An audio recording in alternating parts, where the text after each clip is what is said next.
Sir ನಾವು ಈ ತೆಂಗಿನ ಸಸಿ ಹಾಕ್ಬೇಕಾದ್ರೆ ತೆಂಗಿನ ಸಸಿಗೆ 1 ವರ್ಷ ಇವತ್ತು ಬೆಳೆ ನೋಡಿ ಎಷ್ಟು ಚೆನ್ನಾಗಿ ತೆಂಗಿನ ಸಸಿ ಒಂದು ತೆಂಗಿನ ಸಸಿ ಕೂಡ ಫೇಲ್ಯೂರ್ ಆಗಿಲ್ಲ ಸರ್. ಆ ಫೇಲ್ಯೂರ್ ಆಗದೆ ಇರೋ ಕಾರಣನೇ ಈ ಫೆನ್ಸಿಂಗ್ ಸರ್. ಯಾಕೆಂದ್ರೆ ಜಮೀನ್ಗೆ ಒಂದ್ ರೈತರು ಯಾವಾಗ್ಲೂ ಕೋಲ್ ಹಿಡ್ಕೊಂಡು ಆ ಸಸಿನ ಕಾಯಕ್ಕಾಗಲ್ಲ. ಆ ಕಾಯ್ಬೇಕು ಅಂತ ಹೇಳಿದ್ರೆ ಈ ಫೆನ್ಸಿಂಗ್ ನ ಹಾಸ್ಕೊಂಡ್ರೆ ಸಾಕು ಸರ್.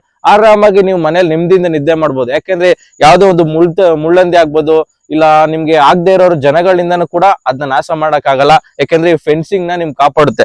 ಎಷ್ಟು ಶಾರ್ಪ್ ಇದೆ ಅಂದ್ರೆ ಮುಳ್ಳು, ಯಾರೊಬ್ರು ನುಗ್ಬೇಕು ಒಂದು ಹಾಳು ಮಾಡ್ಬೇಕು ಅಂದ್ರೆ ಅವ್ರಿಗೆ ಭಯ ಇರುತ್ತೆ ಸರ್, ಏನಾರು ಕುಯ್ಕೊಳ್ಳುತ್ತೆ ಅಂತ. ಅದಕ್ಕೋಸ್ಕರ ಆ ಸೇಫ್ಟಿಗೆ ಹಾಕ್ಸ್ಕೋಬೇಕು ಅಂದ್ರೆ ನೀವು ಬೆಸ್ಟ್ ಅಂದ್ರೆ ನಮ್ಮ ಐಶ್ವರ್ಯ ಫೆನ್ಸಿಂಗ್ ಕಾಲ್ ಮಾಡಿದ್ರೆ ನಾವೇ ನಿಮ್ ಜಮೀನ್ ಹತ್ರ ಬಂದು ಸ್ವತಃ ಆ ಜಮೀನ್ಗೆ ನಿಮ್ ಚೈನ್ ಲಿಂಕ್ ಮೆಶ್ ಬೇಕಾ, ಇಲ್ಲ ಮುಳ್ತಂತಿ ಬೇಕಾ, ಇಲ್ಲ ನಾಟೆಡ್ ಫೆನ್ಸಿಂಗ್ ಬೇಕಾ, ನಾವೇ ನಿಮ್ ಸಜೆಷನ್ ಮಾಡ್ತೀವಿ. ನಿಮ್ಮ ಅಮೌಂಟ್ ತಕ್ಕನಾಗೆ ನೀವು ಫೆನ್ಸಿಂಗ್ ಮಾಡಿಸ್ಕೋಬಹುದು ಸರ್.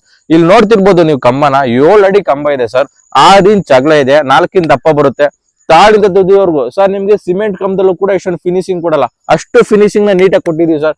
4 ವರ್ಷ ನೋಡಿ ಸರ್ ಯಾವ ತರ ಇದೆ ಅಂತ ನಮ್ಮ ಫೆನ್ಸಿಂಗ್. 4 ವರ್ಷ ಆಗಿದೆ ಫೆನ್ಸಿಂಗ್ ಮಾಡಿ, ಆದ್ರೂ ಕೂಡ ಇದುವರೆಗೂ ಒಂದು ಕಲರ್ ಚೇಂಜ್ ಆಗಿಂದ ಒಂದ್ ಕಂಬದ್ದು ಸ್ಥಿತಿ ಏನು ಚೇಂಜ್ ಆಗಿಲ್ಲ ಸರ್. ಅದು ಯಾವತ್ತು 4 ವರ್ಷ ಹಿಂದೆ ಯಾವ ತರ ಹಾಕಿದ್ವು ಅದೇ ರೀತಿ ಪ್ರಾಪರ್ ಆಗಿ ಅದೇ ರೀತಿ ಇದೆ ಸರ್ ಇದು.